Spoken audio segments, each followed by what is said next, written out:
Hi, and welcome to the next episode of OTTB on Tap. I'm Neve. And I'm Emily. Hey, Neve, what's on tap today? Today, we're checking in with Jessica Redman of Benchmark Sport Horses. Wonderful. We love picking Jessica's brain about everything OTTB. And as one of, if not the top reseller in the United States of OTTBs, we really value her lending her time and expertise to us. For previous episodes with Jessica, you can take a look at episode number 5, where we talk about how to be a great buyer. Episode 8, where Jessica talks through her assessment process and how to approach that first post-track ride. And finally, episode 13, where we talk all about price and the value that purchasing through a trusted reseller brings. Also, please be sure to check out our website, www.ottbontap.com, to sign up for our newsletter so you can be the first to know about bonus content, upcoming episodes, and more. Welcome, Jessica. We are so excited to have you back on the show. Good to be back. We're going to chat about trends that you're seeing this year, like buyer trends, pricing, and the often taboo topic of pre-purchase exams. So the first thing that we wanted to talk about is something that we're calling buyer trends. So I'm just curious if anything has changed or if you're finding a certain type of horse this year versus previous years is getting any more attention. Obviously, we know the 17-hand gray is always going to fly off the shelf. Is there any hope for that small chestnut mare? Yeah, I would say the market is strange right now. Most of the people that I know that are in it, being able to predict what's going to sell is so hard right now. I couldn't tell you why things are selling and what is going to sell. I will think, oh, I love this horse. It's going to get so much attention, and then nothing. And then this other horse that I'm like, oh, it's cute. It sells right away. I'm like, I give up. I give up thinking I know anything because everything I think I know is not applying. So I think it still just comes down to the same, just being able to market your horses well, do good pictures, do good videos, and just show them off the best you can. But as far as what is hot on the market right now, I couldn't tell you because I don't know. I have all different kinds of horses in my barn, and there is absolutely no rhyme or reason why certain things sell versus another. Obviously, stuff like a dark bay with chrome goes pretty quickly. But I just sold a chestnut mare, but she's lovely, and I just made a little video showing that this thing is so quiet going around on a long rein. So you just have to really highlight what you think the horse's strong suit is and hope that somebody will be attracted to that. Am I wrong in thinking that you've strayed away from the free videos and the free jumping? So I always do free videos. Okay. I don't do as much. I can't. Free jumping is really hard. It's really hard. You need people to do it. I think that's what people don't understand is that it takes a large quantity of people to do it. It normally takes a few sessions to get the horse to even understand it. And right now, at least the footing this year has been extremely challenging. Yeah. It's so dry. It's so hard. And my area that I have for my free jumping, it's not really the ring. So it's got clay footing and it's just very hard. Yeah. I don't know. I don't love free jumping. I hate doing it. I hate doing it.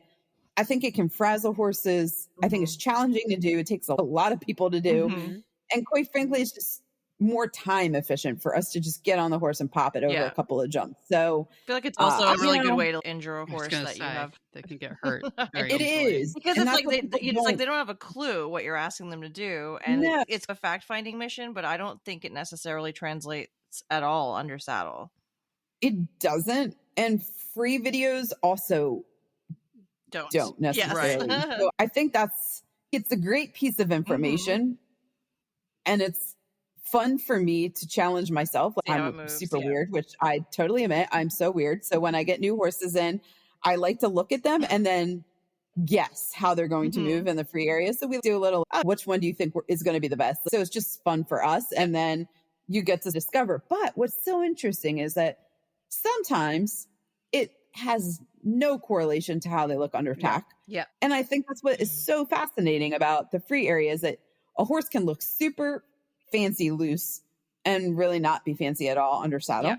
Or they can look like a donkey in the free area because they're running around with their head up, not paying any attention. And then you get on the horse and you can put it together and you're like, wow. Or they won't move in the free area and then you get on them. I could tell you all my thoughts on free videos and why I think they frustrate me because it's how people interpret them. You're taking this horse that probably ran a week ago, you're turning it loose in an area, and you think you're getting information based off what they're going to do out there.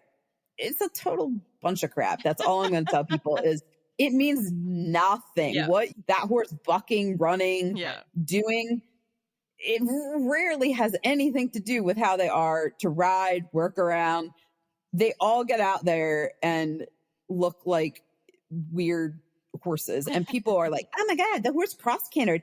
Did you see it did this? It looks lame. It looks neurologic. And that's why I don't want to make these stupid videos because horses running wild, loose, they do the dumbest looking shit. Like they do. Come on. We know they cross canter. They canter on the wrong leads. They go with their head straight in the air. Their stop tails and spin. up. I mean, they do all kinds of stuff. They canter bunny rabbits, pogo sticks. Sometimes there's no real canter that ever happens in my videos. And this is normal and it's not a good way to evaluate horses. If people need it, fine. I still do it. But I don't think it means anything. I think it probably means more to people that actually resell horses. That was one of those things where if you look at horses jogging, the thing that makes me want to pull the trigger on buying a horse is that little inkling of, I bet that thing can move really nicely in a free area. Some do. Yeah. Some are just so much nicer under saddle. I'd say most of the time it goes that horses are always nicer under saddle. It's few and far between that horses are nicer in the free area than they are under saddle. I'm always working on that theory. It's like a little challenge to myself to try to figure out like why certain things are what. But I just think you can give a horse a little direction. You can put it together a little bit. They always canter normally under saddle. They rarely get a true canter in the free area. Yeah. Isn't that fascinating? Because the pogo stick thing was the best because they don't separate their hind legs. They look like really weird. Yeah, I'm like, what is this? What? I mean, sometimes I'm watching them and I'm like, what in the heck and nobody is going would on right nobody now? would Like, buy that horse if you were just to post that video and no riding video. They wouldn't be able to understand that. That's just how they move. They're excitable. They have never been asked to move this way. Stacey doesn't do free videos because she doesn't have an area to do it, and she sells her horses just fine. So I'm like, is it really necessary? I don't know. I get a lot more. Like, I would much rather know how that horse is under saddle. That's much more meaningful to me, but to each their own. One ride on a horse and I can give you so much more information. I get a lot of information from the free videos, but it doesn't always tell you like how they're going to behave and, you know, what their canter is going to be like under saddle and that kind of stuff. But I think it can show you what the movement might be like down the road. Yeah, for sure. And what kind of buyers are you seeing this year? Is there a balance between pros and amateurs? I know you spoke before about not having as many professionals or upper level professionals buying your horses, but any patterns this year in terms of that? Yeah, I'd say it's about the same. Most of my customers are amateurs. I have some good relationships with professionals. It's just, I think it's harder for pros to buy in the way that my business operates, which I can understand. I understand why that can be hard because you're not going to get a chance to sit on some of these nicer ones. The super high quality ones, when they get posted, they get so much attention. I just don't think they stay on the market long enough for people to feel comfortable with that buying process. But then I would question that because I guess people go over to Europe to shop and they sit on horses over there. So I'm always curious. Some must buy off videos, but I don't know how well that works. I'm not really tuned into that. Yeah. Do you think, and in terms of that process, do you think the pros, and this may be a sensitive question, but do you think the pros almost expect, if they're a big name, that you should hold the horse until they can come see it type of thing? Yeah. Yeah. When I was young and I was starting my business, I really struggled with that, but I came to realize that it's very easy for people to use their name to take advantage of you. And I'm not a pro in terms of rider, but I'm really good at what I do. I value my skill set. So you might be really good at what you do, and that's awesome. But I like to think that I'm really good at what I do as Yeah. well. It's just two different ways of looking at it. You can be a pro rider, but like, I'm like, this is all I do, eat, sleep, just this is all I do. Yeah, you're an And expert so, in your field, which is different than yeah. And evaluating, just because you're a pro rider does not mean you can see potential in young horses. It's very hard Yeah. to evaluate young or horses, know in how my to ride opinion. them, or even Or bring them know how to along ride them. from Yeah. that All point, of it. you know? All of it. And what we're able to do in our ride videos is honestly not often reproduced by people that come here to try horses. It's very few and far between, just because it's a special skill set. You develop that over time. I have great pros that I work with, but I don't know. I think they have their own ways of doing things. And obviously we all have our own niche, and I don't know where they buy their horses. I know we spoke about this in one of our previous episodes together, but are you feeling like the forthrightness of amateurs is becoming more of a thing, where people are coming in and really speaking to you in a way that says a lot about who they are as a rider and their expectations of what they can ride? I know you mentioned before people coming in and maybe overestimating their abilities or wanting to be a little overhorsed in some ways. And so I'm just curious if that's changed at all, or people being a little bit more realistic about their goals and things like that. No, it's definitely still the case. I think it's always just the challenging part. Again, we talk a lot about it, but bringing along a young horse, and I'm not just saying like a thoroughbred, like any young horse, is a skill set that's learned. And I don't often think that people can really appreciate that it's until you sit on a young horse and you're like, wow, there's a lot of things that maybe I'm missing, or you just get on and you're like, I'm not as secure as I thought I would be, bringing along this level of greenness. And for me, sometimes it's hard for me to appreciate, because I don't consider thoroughbreds green. They walk, trot, canter, they steer, they like, people say, oh, I don't know how you guys get them jumping so quick. And we're not pressing them. We're jumping cross trails or 2 foot or logs. This is just normal for these guys. But again, that comes down to comfort level and just the fact that we sit on so many so frequently. I think what people are attracted to is the big, fancy, expressive, powerful, moving, and they don't often need those kind of horses. Yeah. And I think that's where it becomes so hard as a seller to do your best to be honest, but also you can only go off what somebody's telling you, and you have to weigh that out. So I think that's a challenge. I don't ever want people to get horses home and think, boy, I'm really over horse. This is way too much. But does it happen? Sure. I think it happens probably more than people like will admit. I sold my horse that I had for a long time, and I'm thinking about getting another horse. And it's something I'm like struggling with, because what I rode 10 years ago is not what I can ride right now. I have to be realistic. And that, even me going through this process is hard, because my eye wants this. Do I need this? Tell me about it, Jessica. I went through that 2 years ago with the horse that I bought, where it was So like hard, the horse because I have shopping this is really nice horse, and I'm very convinced that I really want that horse. I really do. He's still in my barn because I refuse to put him on my website, because I really think I need him and I want him. But I really think in the back of my head, I know I probably should not own that horse. So I think that is where we all struggle. And I understand that. And I try to talk people through that, because I know my horses pretty well. And I can tell you in a couple of rides, yeah, this horse probably going to be perfectly fine if you ride it 3 days a week, because let's face it, most of us who have full-time jobs and have a lot going on, that's normal. We're probably going to ride 3 days a week. But if I have something that I think it needs 6 days a week, I'm going to be like, I don't think that's a horse for you. Because if you're not going to ride it 6 days a week, it's probably not going to go well. And I just think you have to understand that. And be real. And it's hard being real. It's really hard. I have to ride 3 horses for pre-purchases tomorrow. And I know I can do this, but I just... You're out of practice. I don't know.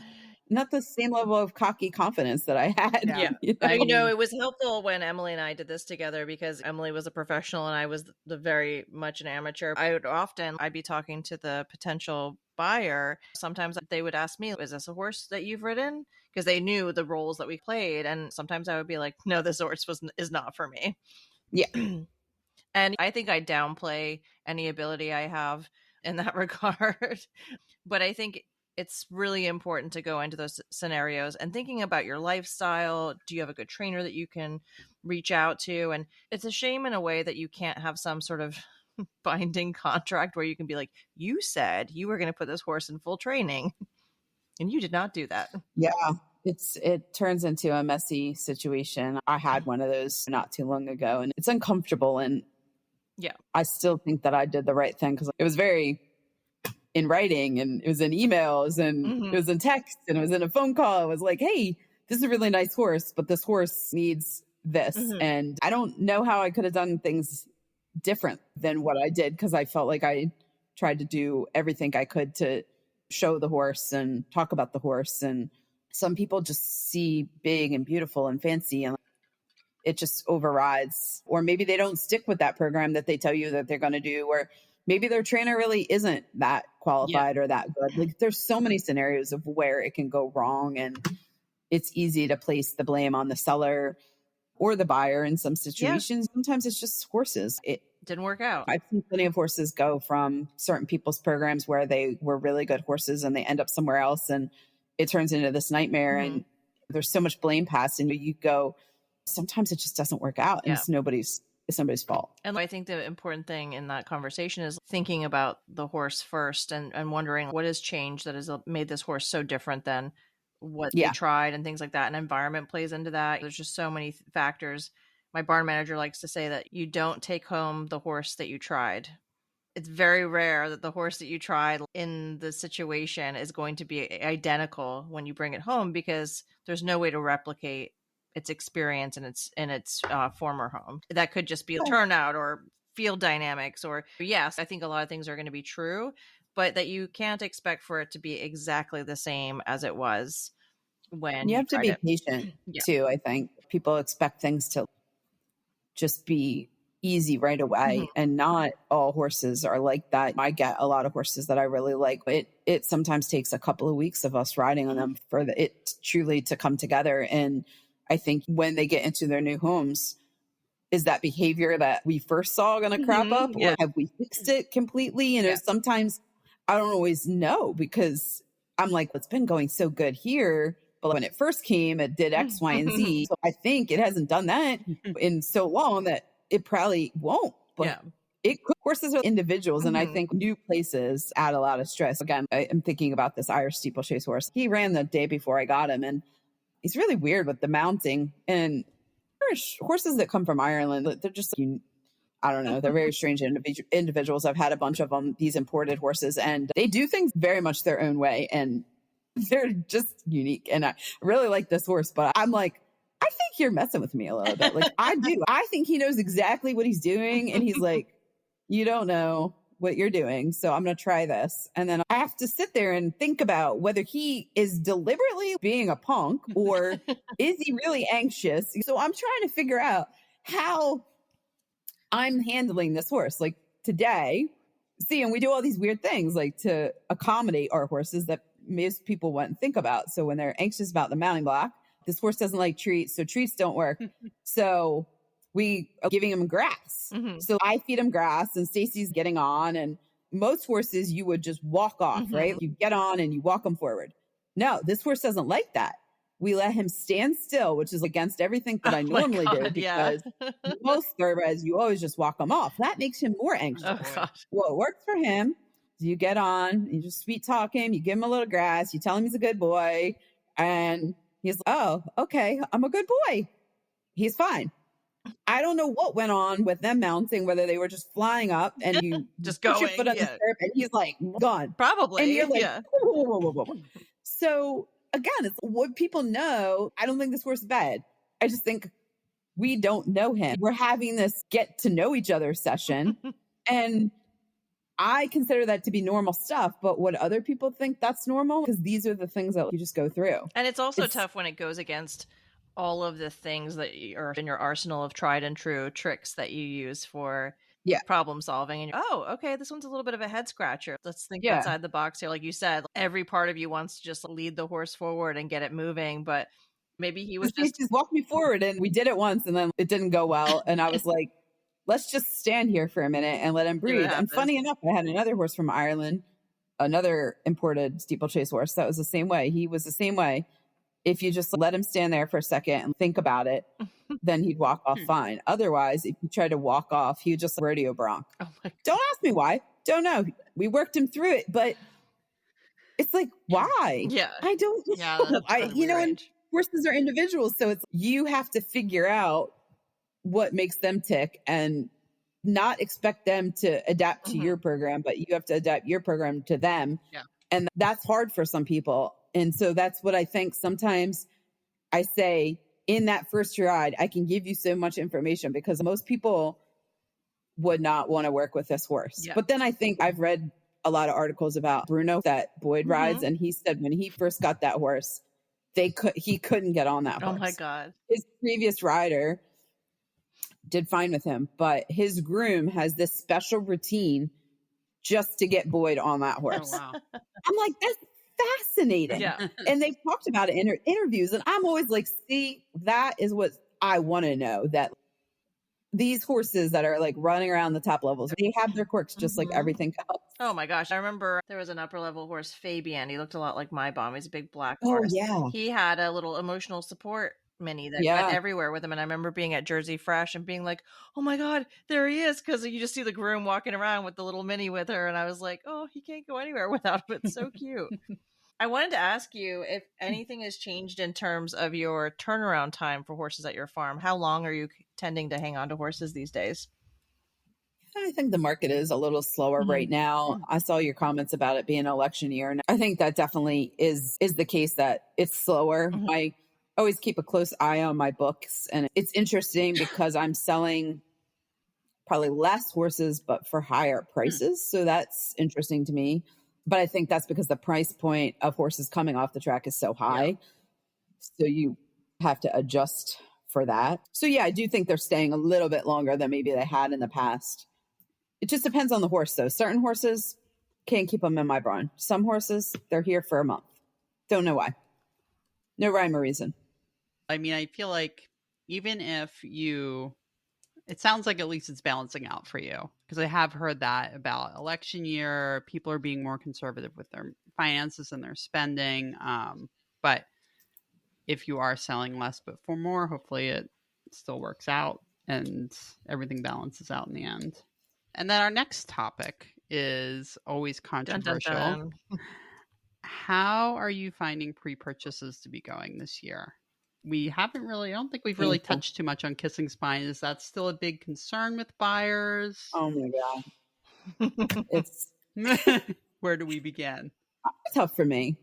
I really struggle. And I fully, I've talked about it. And I know people, they either what I have to say or they just absolutely hate me because of it. And I'm totally fine with that. And I'm comfortable on my stance. But I am seeing so many horses being advertised online for free because of kissing spines, or people getting rid of their horse because of kissing spine.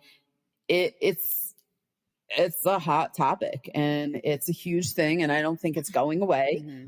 I have so many vets that come in here that do pre-purchases, and we pick their brains because it's very important and it's very interesting. I think it's a huge deal in horses right now, not just thoroughbreds, across any horse sales, warm bloods, any of it, all of it.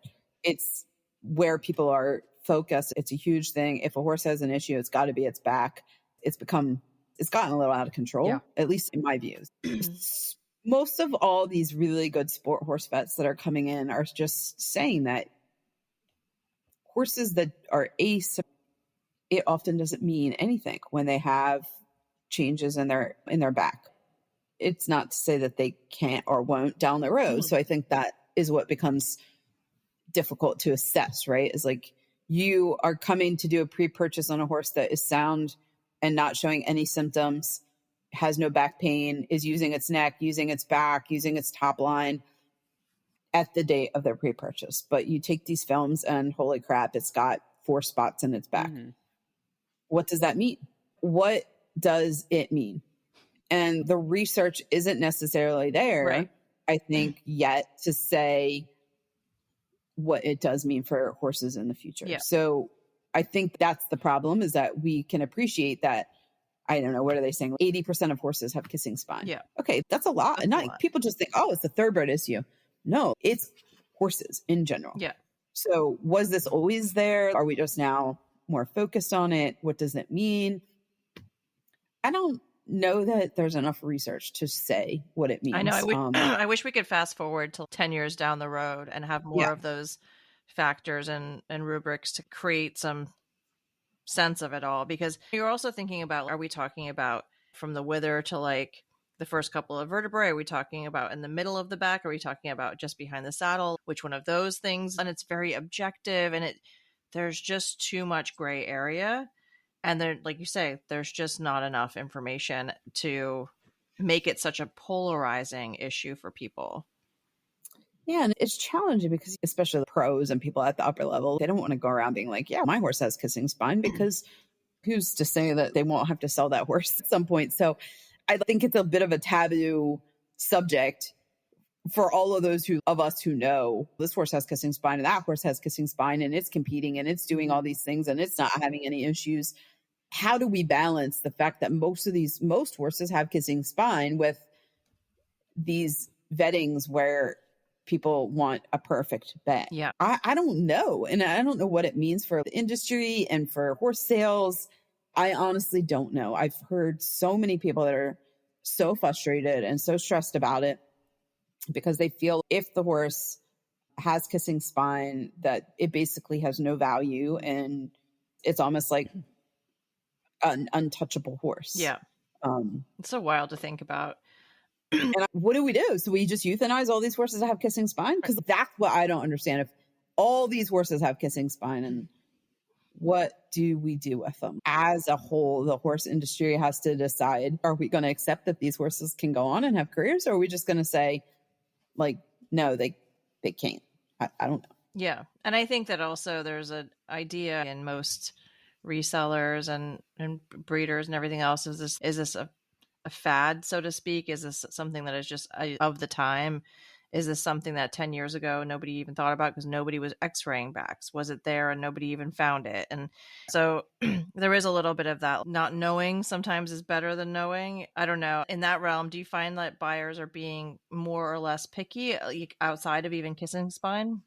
Yeah, definitely more picky. I think vettings are very, and again, I'm not sure if it's because it has to do with the price point that I sell horses for, but I think I hear it from a lot of my friends that do sales, and that people do have unrealistic expectations. Of course, we see it all the time because you're on Facebook and in search of ads are like, oh, I want 16 plus and it's 4 to 6 and low force. Yeah. But it has to vet clean. No maintenance. No injuries. No shoes. And that's unrealistic. Right. Yeah. Because for me, okay, I might have a horse that has an old bow in the mid 4 range. That doesn't mean there's anything wrong with that horse. Right. It's a perfectly fine horse. It will do any job that you want it to do. But people will shy away from that because it's not perfect enough. So I think people have to figure out where the market is right now, because the market has changed. The prices of these horses on the track is astronomical. So you have to figure out what you can live with. Like, it's gone are the days that you're getting those horses for those kind of low 4 price range, unless you have a lot of connections. Yeah. And I think a lot of people reach out to me, and I try not to be rude about it, but I say to them, I pay that, if not more, for the horses that I buy. Right. And I just say it, to be honest, a lot of what I buy, and I don't know if people would be surprised. They're $3,500. They're sometimes I'll pay up to $5,000, and then I have to ship it, and then I have to do its feet and worm it and do its teeth and ride it and do all the things. Yeah. And you're not even including the, like we talked about it, that undefinable dollar amount of risk. Exactly. Yeah, all the risk. Like, and as you're talking about kissing spine, I'm thinking in the past, an educated horse person could look at the outside of a horse, right? And you could be like, oh, it has an old bow, or it looks maybe it's an old bow. It has a splint. It's been pin fired. It's got some ankles. I don't know anybody that can look at a horse and say that horse has kissing spine. That's the thing. And I think that's what vets are really frustrated about. And I think that's what frustrates me about when I hear people spout off this stuff on the forums and on Facebook, is you could tell that horse has something wrong with its back. Nobody can tell that. Like, you're in the wrong industry. Superman. It is like a challenge that I challenge myself to. is to guess whether or not a horse will have kissing spine or not. And it is not a fun game to play, but there is literally, I don't care how good you are, you can't know. And I'm talking vets that are top sport horse vets. They will be like, I bet this horse's back is going to be great. And we x-ray it and we're like, God damn, his back is terrible. Because what does it mean? Right. You're looking at a sound horse doing its job, using itself. It's a beautiful mover. It goes over its back. It rounds its back. It has a beautiful top line. It has no pain. What did the films mean? How could you tell that the horse was going to x-ray the way it did by looking at the outside of the horse? So that's the risk factor that we're accepting, is that there is no way nowadays to know whether or not a horse will have a kissing spine. I cannot predict. And I say that wholeheartedly from a lot of practice is that I can't. Yeah. I honestly can't. I have horses that I would tell you, oh, that horse probably has kissing spine. And then we x-ray it and it doesn't. I'm always wrong. Yeah. So what does that mean? I don't know. Nobody knows. I don't know. And you just don't know. And when people talk about being able to vet horses at the track, you guys know trainers at the track are not going to let you vet those horses. It's very rare that a trainer on the track is going to hold a horse long enough for somebody to vet it. And whether a track vet has equipment that is strong enough to shoot a back. Yeah, what quality of radiographs are you getting from that? If that is your thing and that is what you're concerned about, it's going to be extremely difficult for you to buy a horse on the track, because it's just getting those things to line up. And you're just going to piss off every trainer, and guess what? They're not going to talk to you again. Right. Pretty much, yeah. Before we wrap up this episode, Jessica, I wanted to ask you if you've had any kind of funny stories or any outtakes from buying and selling horses this year. Anything that stands out to you that you'd want to share with us? Gosh. Besides the scandalous Chronicle of the Horse. It's all fine. It's tough. I really... A lot of people in your corner. I hope you know that. I think it's really hard in this day of age to put yourself out there. And I think about it on a daily basis, how difficult it is to have to publicly post pictures and videos and put yourself out there for like public consumption. It's difficult. Mentally, some days are challenging. I like to think I'm pretty tough and I have pretty thick skin, but I love what I do and I try to do things the best way. I think I try to be ethical and I try to do the right things. But when you sell such a high volume of horses, you will always have things that don't turn out as people want them. And you do the best you can, but it's just sometimes the mental aspect of it.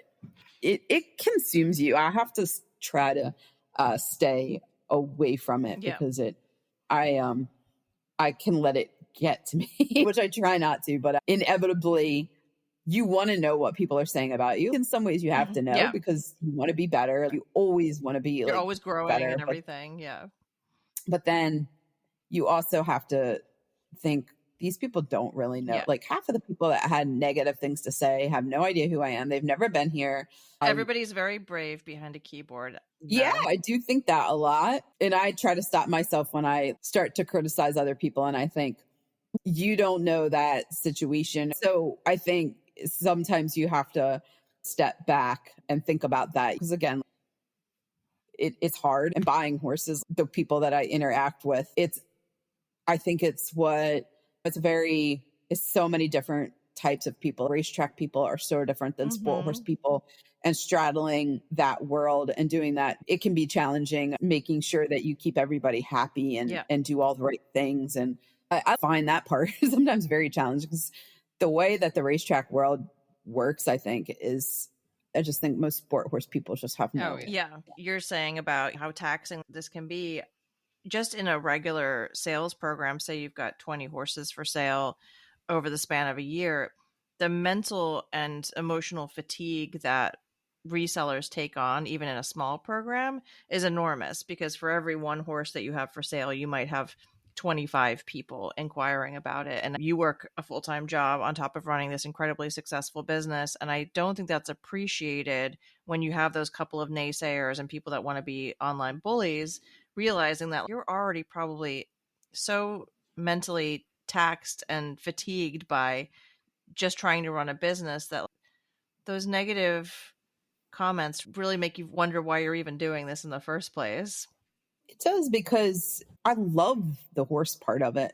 And when people say things about the way we ride our horses or the way we do things with the horses, or I'm just, You're like, where's your you come do resume? it. What's your resume? What are you doing? Oh, and sometimes I think to myself, what are you doing to better the sport? Yeah. Please tell me how you're contributing. Right. What's your positive contribution? And it bothers me because I don't like the word when people say, oh, you guys are flippers. I hate that. Yeah. If anybody came and witnessed, and you guys know because you're in it, yes, you got to run a business. Like you don't survive the hardships. I just put down a horse the other day and I had almost $10,000 in that horse. You can't do the right thing by your horses if you're not being successful. So when people talk about money, and I'm like, why is it taboo to make money? You have to make money to be able to do things well and do right by your horses. I don't understand. So for me, I just squash it down. You come here, see the horses, they literally get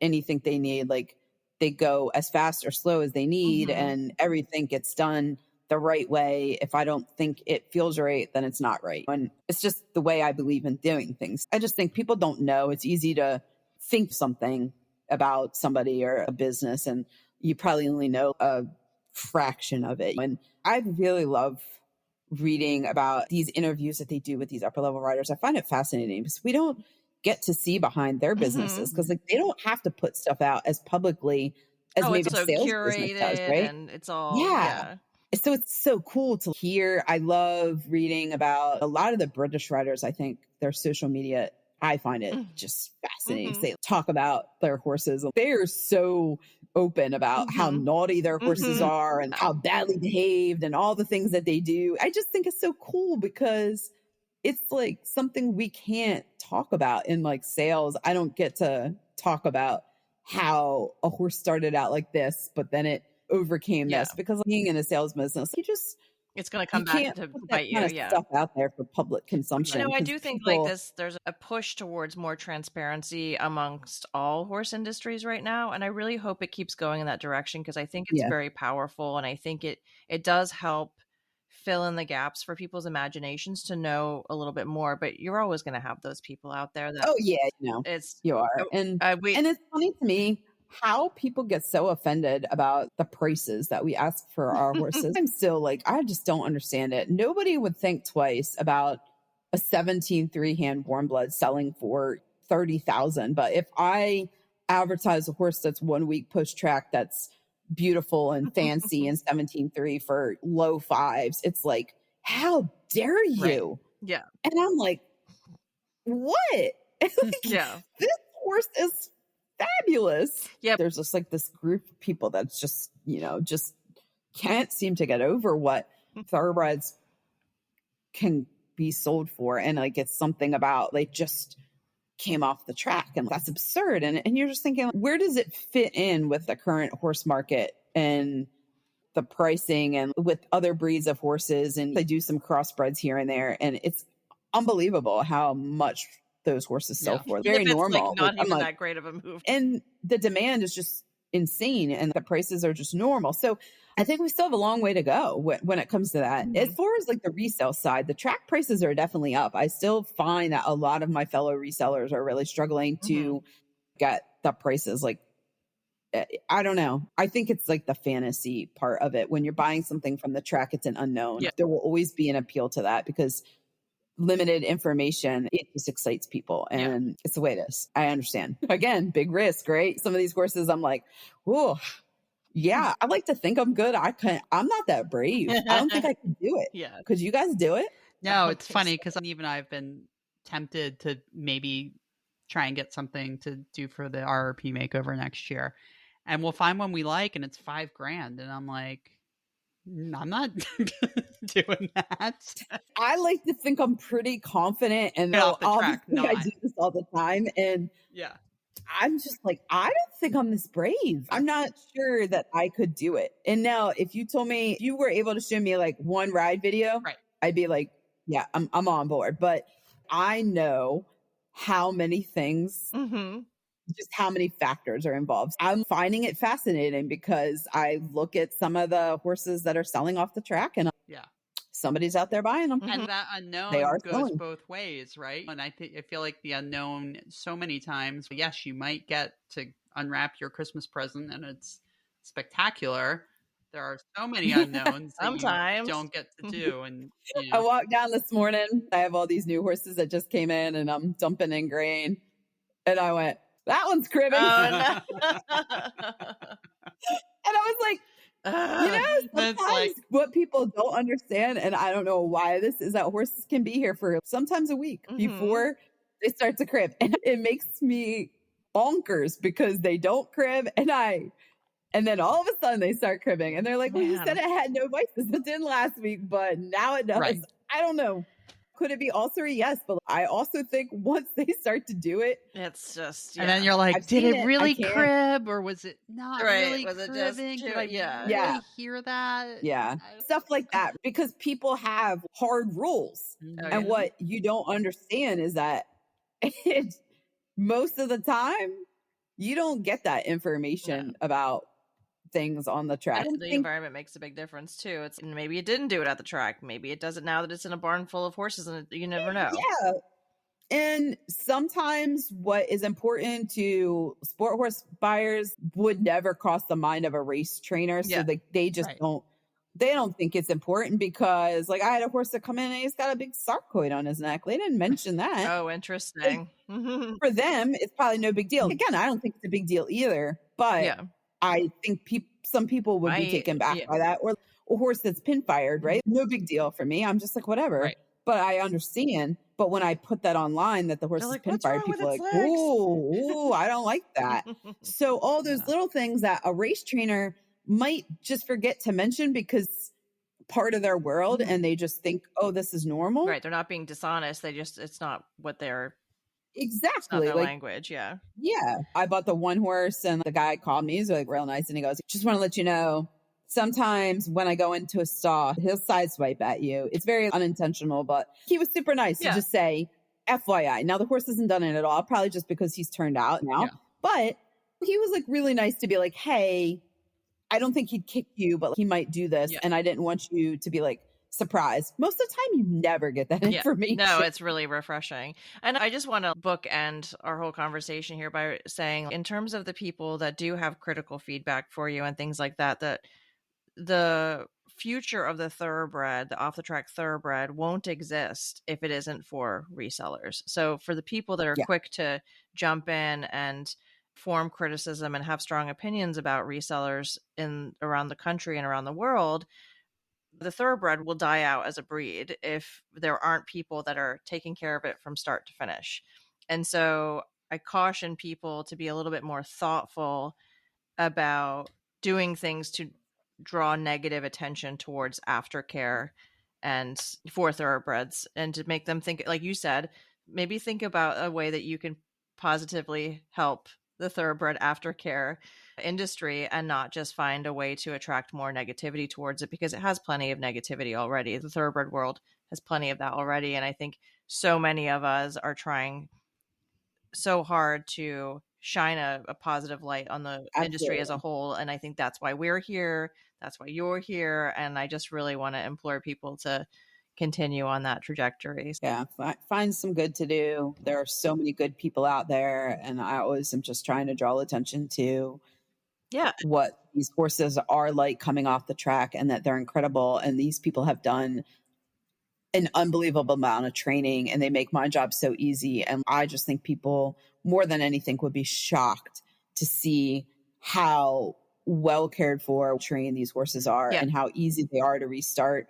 If there was anything I could say, is just, it's not like people think. I would love to just have an open house and do a day of showing people what first rides look like, because I think it would just completely blow their mind that most of the time it's just like getting on any other horse. There's no secrets behind it. These horses are so impeccably cared for and trained. I just think it's like the coolest thing ever. It's the coolest thing ever. Jessica, before we get into the third hour of our recording. We obviously need to have you on more often. We're going to be launching a Patreon that's going to have exclusive content where maybe we can talk even more openly about some of our strong opinions in the thoroughbred world. Thank you so much for joining us again. Emily, do you have any last remarks? Well, we did have one last question, but it's only a one-word answer, which is, what is one word you use to describe an OTTB? I don't think we asked you that one yet. Heart. Ooh, I like it. Yes. Excellent. Awesome. All right. Thank you so much for being on OTTB on Tap today. Listeners can find you at Benchmark Sport Horses on Facebook or your website, www.benchmarksporthorses.com. If you liked what you heard today, please leave us a 5-star review on Apple Podcasts. You can follow OTTB on Tap on Instagram, Facebook, and TikTok. Also, please make sure to check out our website, www.ottbontap.com, to sign up for our newsletter. You'll be the first to know about bonus content, upcoming episodes, and more. We love hearing from you.